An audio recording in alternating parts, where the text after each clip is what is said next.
আসসালামু আলাইকুম। রমজানুল মুবারক। লাইফ প্রিপারেটরি স্কুল আয়োজিত অনলাইন ক্লাস 6-এর সকল ছাত্রছাত্রীদের জানাচ্ছি শুভেচ্ছা। আমি মাহজাবিন আলতাফ তোমাদের বাংলাদেশ ও বিশ্ব পরিচয় ক্লাসটি নিব আজকে। আমরা শুরু করব অধ্যায় 7 থেকে।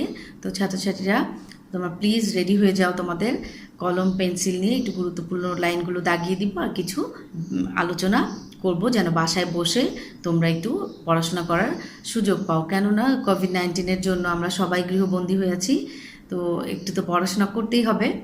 শুরু করছি, সবাই রেডি? ওকে, আমরা আজকে শুরু করব অধ্যায় 7 বাংলাদেশের অর্থনীতি। বাংলাদেশের অর্থনীতি মূলত আমরা জানি কৃষির উপর নির্ভরশীল। এই কৃষির পাশাপাশি আমাদের বিভিন্ন শিল্প, ব্যবসা, বাণিজ্য, নানা ধরনের ব্যাপারে প্রসার ঘটছে। দেশে রাষ্ট্রীয় মালিকানায় কিছু কিছু কারখানা, রেল, সড়ক ব্যবস্থার উন্নতি হচ্ছে এবং এগুলো বেসরকারি পর্যায়েও কিছু কিছু আছে।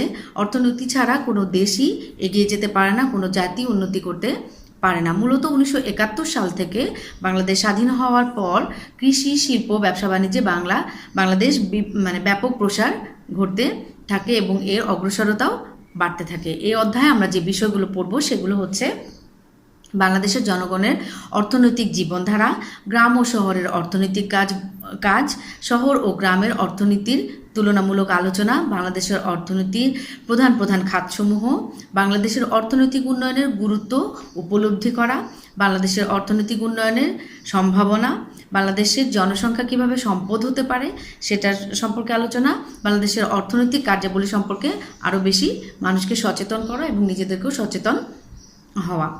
আচ্ছা, পাঠ 1-2 পড়ব আমরা। অর্থনৈতিক জীবনধারা। একটা সমাজ বা গোষ্ঠী সাধারণত যে ধরনের অর্থনৈতিক কাজ করে তাদের জীবন জীবিকা নির্বাহ করে সেটাই সাধারণত সেই সমাজ ও জনগোষ্ঠীর অর্থনৈতিক জীবনধারা বলা হয়। বাংলাদেশের গ্রামাঞ্চলের অধিকাংশ মানুষ কৃষিকাজ করে জীবিকা নির্বাহ করে। তারা শস্য উৎপাদন করে বিভিন্ন খাদ্যের চাহিদা মিটিয়ে থাকে। উৎপাদন ফসলের একটা অংশ তারা বাজারে বিক্রি করে, সেই অর্থে সংসারের প্রয়োজন মেটায়। এভাবে তারা জীবিকা নির্বাহ করে থাকে। একইভাবে শহরাঞ্চলে শ্রমিক, শিল্পপতি, চাকরিজীবী, ব্যবসায়ী অর্থনৈতিক জীবনধারাও তাদের শিল্প কিংবা ব্যবসা কেন্দ্রিক হয়ে থাকে। এখন আমরা যাব পেজ হচ্ছে 56-এ যাব। পেজ 56-এ আমরা একটা টপিক পড়ব, সেটা হচ্ছে বাংলাদেশের গ্রামীণ অর্থনীতি।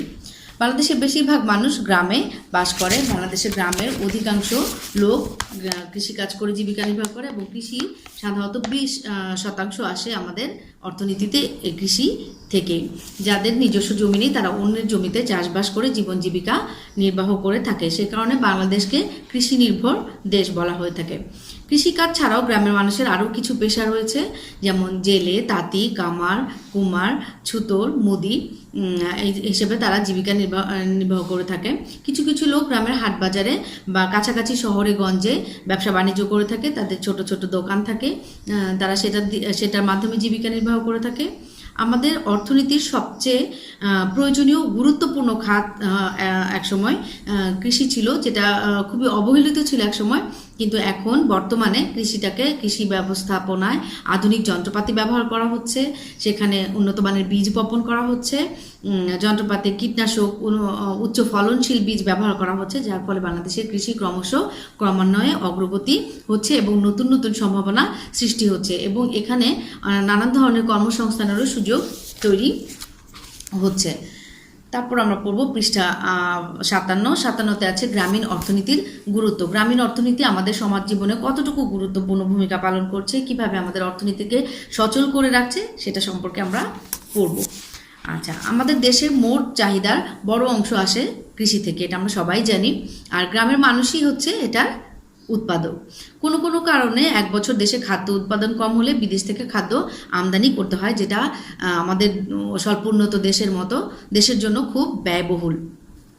তখন দেখা যায় দেশে দুর্ভিক্ষ দেখা দিতে পারে। দেশের শিল্পের কাঁচামালের অন্যতম উৎস হচ্ছে গ্রামীণ কৃষিখাত, অর্থাৎ দেশের শিল্প, বাণিজ্য ও জনগণের কর্মসংস্থানের বিষয়টি অনেকাংশে গ্রামীণ অর্থনীতির উপর নির্ভরশীল। এভাবে গ্রামীণ অর্থনীতি এখনও আমাদের জাতীয় অর্থনীতির মূল ভিত্তি হিসেবে কাজ করছে। তোমাকে এখান থেকেও কোশ্চেন করতে পারে গ্রামীণ অর্থনীতির গুরুত্ব কী বা কীভাবে গ্রামীণ অর্থনীতি আমাদের মূল অর্থনীতিতে গুরুত্বপূর্ণ ভূমিকা পালন করছে।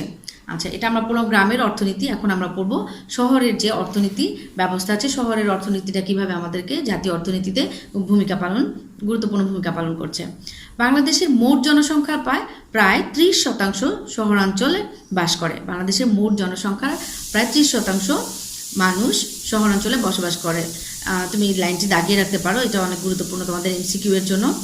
রাজধানী ঢাকা, বন্দর নগরী চট্টগ্রাম, শিল্প শহর নারায়ণগঞ্জ ও খুলনায় বাস করে বিপুল সংখ্যক মানুষ। বাংলাদেশের যে গুরুত্বপূর্ণ শহরগুলো আছে, ঢাকা শহর, নগর বন্দর চট্টগ্রাম, শিল্পনগর নারায়ণগঞ্জ এবং খুলনায় প্রচুর পরিমাণে লোক বসবাস করে। এসব শহর ছাড়াও বিভিন্ন বিভাগীয় জেলা ও উপজেলা শহরে বসবাসকারী মানুষ সাধারণত অফিস, আদালত ও শিল্প কারখানায় চাকরি, ব্যবসা বাণিজ্য, যানবাহন চালনা, নানা ধরনের দিনমজুরি ও বাসাবাড়িতেও সহায়তাকারী হিসেবে কাজ করে জীবিকা নির্বাহ করে। শহরে জনগোষ্ঠীর মধ্যে যারা ধনী তারা নগরীর অভিজাত এলাকায় বসবাস করে। মধ্যবিত্ত ও নিম্নবিত্ত মানুষও তাদের সামর্থ্য অনুযায়ী নিজস্ব বা ভাড়া বাসায় থাকে। এছাড়া বিশাল সংখ্যক মানুষ বস্তি এলাকায় বসবাস করে। বড় বড় শহরগুলোতে ভাসমান মানুষের সংখ্যাও কিন্তু কম নয়। তারা অস্থায়ীভাবে footpath, park, rail station, bus station, বিভিন্ন টার্মিনালে তারা রাত্রি যাপন করে। বেঁচে থাকার জন্য তাদেরকে কোনো না কোনো জীবিকা অবলম্বন করতে হয়। শিল্পপতি, ব্যবসায়ী, চাকরিজীবী, পেশাজীবী, শ্রমিক, দিনমজুর, বস্তিবাসী সবাই মিলেই শহরের অর্থনীতি জীবনকে সচল রাখে। এখানে তো কোশ্চেন হতে পারে কারা আমাদের অর্থনীতির জীবনকে সচল রাখছে। তাহলে সবাই মোটামুটি ভাবে অর্থনীতির জীবনকে সচল রাখছে যারা শিল্পপতি, ব্যবসায়ী, চাকরিজীবী, অন্যান্য পেশার সাথে জড়িত আছে, শ্রমিক, দিনমজুর, এরা প্রত্যেকেই কোনো না কোনোভাবে আমাদের অর্থনীতির সাথে সম্পৃক্ত আছে। এখন পড়বো আমরা শহরে অর্থনীতির গুরুত্ব। এটা খুবই গুরুত্বপূর্ণ। শিল্পায়ন ও নগরায়নের ফলে মানুষ যখন বেশি শহরমুখী হয়ে যায় তখন নগর গড়ে ওঠে। সেই শিল্পায়ন ও নগরায়নের ফলে বাংলাদেশের গ্রাম ও শহরের মানুষের জীবনধারণের মধ্যে পার্থক্য পরিলক্ষিত হয়। বাড়ছে গ্রাম ও শহরের একে অপরের উপর নির্ভরশীলতা। লেখাপড়া, কর্মসংস্থান, চিকিৎসা ইত্যাদির জন্য গ্রামের মানুষ আগের তুলনায় বেশি শহরের উপর নির্ভরশীল হয়ে থাকে। কেননা শহরে বড় বড় শিক্ষা প্রতিষ্ঠান গড়ে উঠেছে, বড় বড় স্কুল, ইউনিভার্সিটি, কলেজ সব কিছু শহর কেন্দ্রিক। তো গ্রামের মানুষ শহরের উপরেও বেশিরভাগ ক্ষেত্রে নির্ভরশীল। মানুষ শহরে জীবনযাপন করতে বেশি পছন্দ করে। এদিকে চিকিৎসার একটা ব্যাপার আছে। চিকিৎসা ক্ষেত্রেও মানুষ শহরের উপর নির্ভরশীল। আধুনিক চিকিৎসা, ভালো সুযোগ সুবিধা সবকিছু আমরা শহরে পেয়ে থাকি। নগর জীবনের বিস্তার, শিল্পায়নের কাজের খোঁজে গ্রাম থেকে প্রতিদিন বহু মানুষ শহরে আসে। ফলে জাতীয় অর্থনীতিতে শহরের জনগণের ভূমিকা দিন দিন আরো বেশি গুরুত্বপূর্ণ হয়ে উঠছে। আমরা আরো বেশি ব্যস্ত হয়ে যাচ্ছি।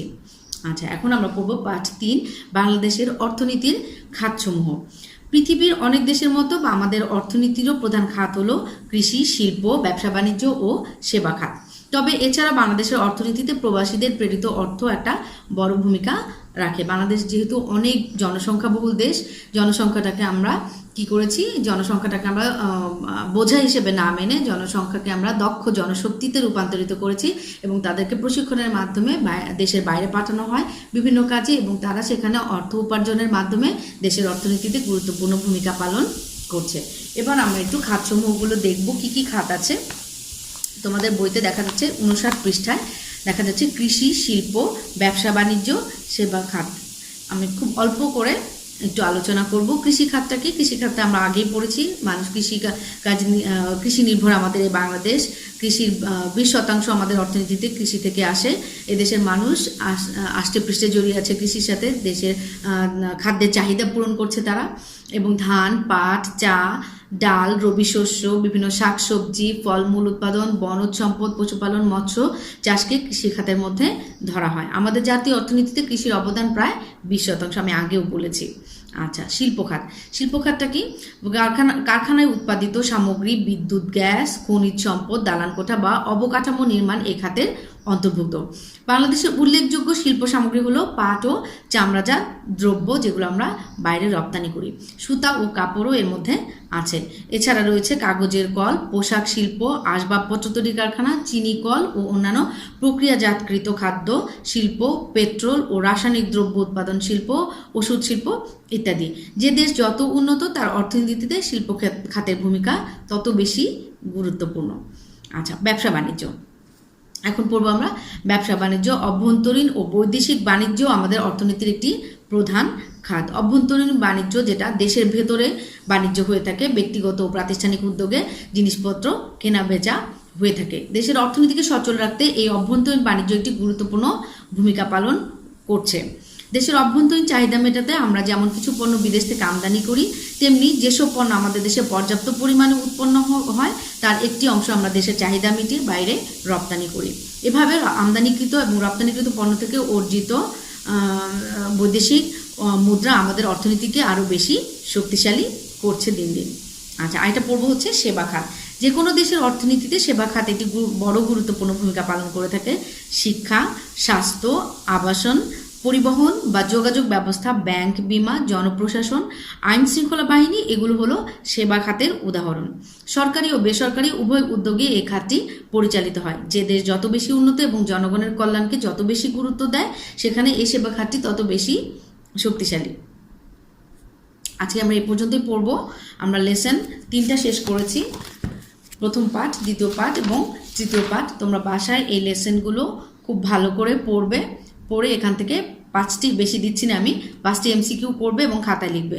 যখন ক্লাসে বন্ধ শেষে আবার দেখা হবে তখন অবশ্যই আমি এগুলো চেক করব, আর নেক্সট ক্লাসে অবশ্যই এটা আবার পরের অংশগুলো আমি আলোচনা করে দেব। ভালো থাকো, সুস্থ থাকো, সবাই বেশি বেশি করে হাত ধোও, ভালো থাকো। বাসায় থাকতে বলা হয়েছে, বাসায় থাকো, ফ্যামিলিকে সময় দাও, নিজেরা পড়াশোনা করো। ঠিক আছে, নেক্সট ক্লাসে দেখা হবে আবার। খোদা হাফেজ।